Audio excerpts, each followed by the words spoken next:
Welcome back to Roundtail Restoration, everybody. My name's Chris, and I am restoring a 1964 Triumph TR4, trying to hopefully wrap up this passenger floor as far as getting the inner sill and the big old patch I got back in the wheel arch done so that I can finally move on to something else. I want to get the body off and start working on the chassis. Frankly, I'm kind of getting burned out on the body. Much better chassis work and the sheer pure mechanical stuff, as I'm sure most of you are too, but we'll see how it goes. Thanks for watching. Let's get it sorted.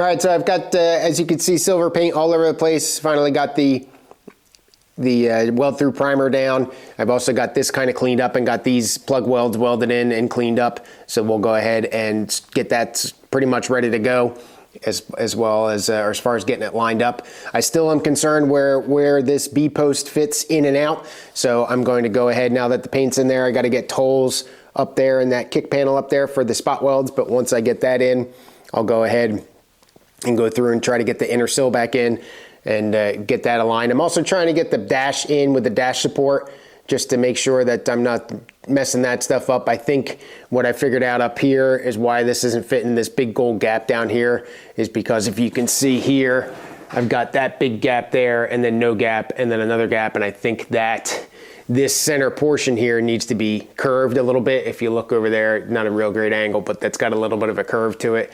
So I think it's just a matter of maybe being able to bend that up a little bit and hopefully bring that whole thing up. But right now there's a radio plate that goes in between the bottom of the dash and the top of the dash support, and there's not enough room in there to fit that thing. I'm not quite sure what's going on, but I would like to get that in there to measure this height and everything, just to give me some peace of mind. So we'll go ahead and hopefully move down the path of getting this sill in and getting this thing welded in finally. Well, it's definitely far from perfect, but it's gonna work. It's not in there, but I got 2 screws over in here. I got to trim the piece up a little bit, but I'll be able to weld that in.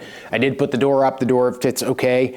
I think I have it all where I need it. The front end of the inner sill might be a little off, so I'll play with that a little bit. All these gaps and everything down in here where you got air gaps, I'll be able to close it up from the inside, and I'm also I'll take care of that either later or when I get the body off. I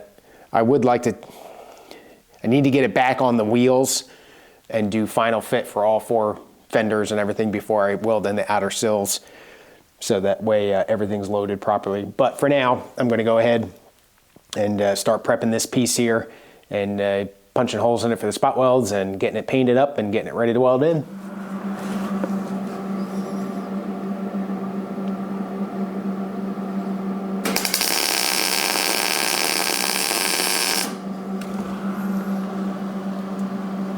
All right, got that welded in. There's still some overlap here, overhang of the patch piece, which I'll go down and take the angle grinder and clean that up. One thing to point out here is I only went down so far. You still have to have a space in between the B post and the inner sill, or the A post and the B post for that matter, because the outer sill's got to come in and sandwich in between those two. So you don't want to go down too far and tack a weld bead in, like where this sheet metal screw is, for example, because then you'll end up having to drill that out and everything because you got to get the inner sill in, or the outer sill in. So now I've got the inner sill in there and it's relatively straight and level. And what I'm going to do now is I've just got a couple sheet metal screws in here, and near where the sheet metal screws are, I'm going to go ahead and weld it in, and that's going to be a relatively major milestone because nothing left hanging on doing that after that happens. So hopefully this goes okay. And you really should clean the paint off. Forgot to do that. Oopsie. That would have been easier to do before I put it in.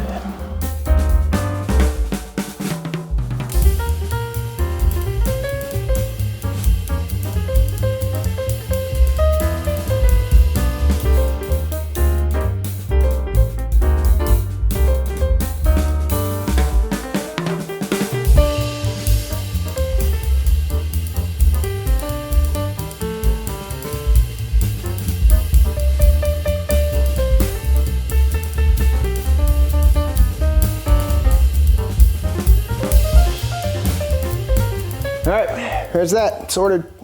Got this spot all painted up. Got the replacement piece all painted up. I'm not real incredibly crazy about the fit, but it should work good enough. So we're gonna go ahead now and get it sheet metal screwed in there. And then I've already got, if you can see, a bunch of plug welds in here and everything. Holes, that is, ready to go. So let's do it. We'll get it all the sheet metal screws started first, and then we'll go through and tighten it down and let the piece try to find its proper place.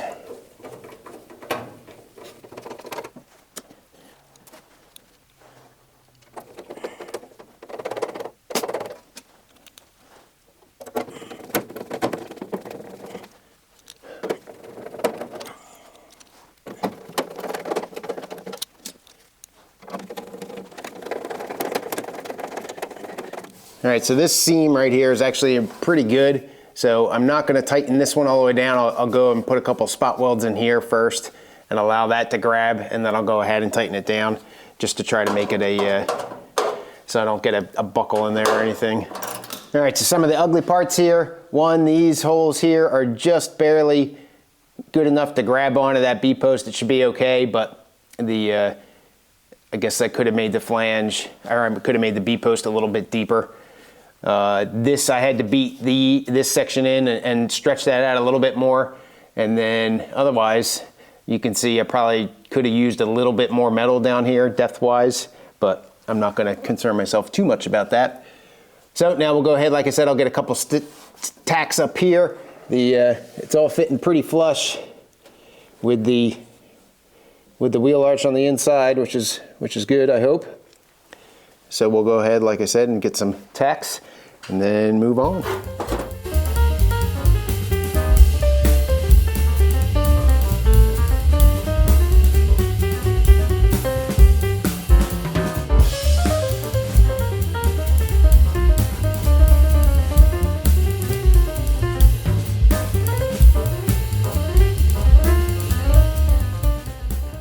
I had a little crack here. I just filled that in. So now we'll go ahead, we'll tighten that last sheet metal screw, and then we got to go through and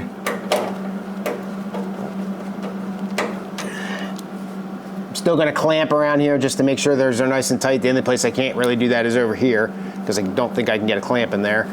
But I still need to clean out the screw holes. You know, I'm not going to bore you watching you that. So you'll come back around and it'll be mostly welded up probably. No, it's in there. It's solid. I need to do these couple here. Where I've got the larger holes, I want to go in and get some copper backing in there. I still got to finish the seam across the top and then go back in and fill in the screw holes, but otherwise it's done. Well, it's in there.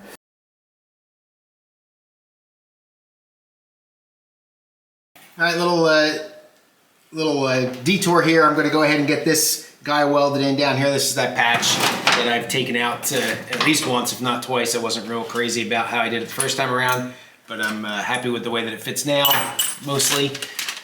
Good enough anyway, so I'll patch up in here or tack in here, and then I got some finagling to do to try and get stuff fit a little bit better, but it should go in. So we're gonna head and get that done, and then we'll move on from there.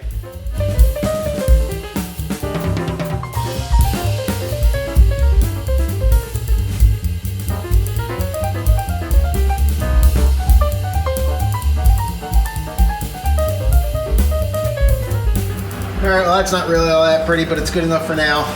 I'll come back to it. We're gonna see if we can't do anything about this dash here.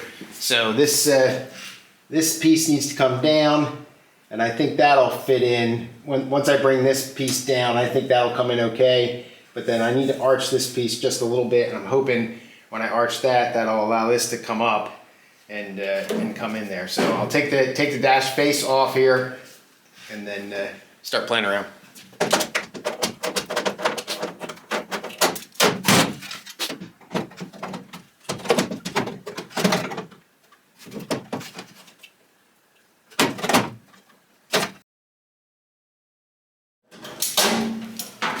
All right, let's do a dry fit on it and see what it looks like. I think that's good enough. I got the screws in the corners, and it's far from perfect, but it works. So the next time, what I'll do, no next time, but if I were to do it again, I would have this dash in there before I start fitting up the drip tray. So here you can see how much overhang this dash is in there, and that's screwed down where it should be. So this whole thing should have curved out a little bit more, and it doesn't really look like that on the other side, but I don't know if my width wasn't right, or maybe it'll, maybe it'll adjust itself as it goes, but that's, that's in there pretty solid. So, but I'm not going to fret about it. It looks good enough for me. All right, as I mentioned, I need to fit this outer sill. It's not fitting real well.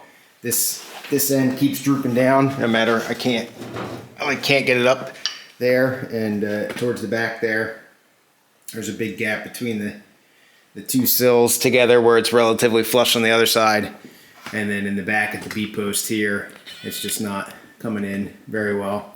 But what I did was I took a chisel and kind of smacked in this seam right here to try to make this more of a right angle, and I think I need to continue to do that. I think I got some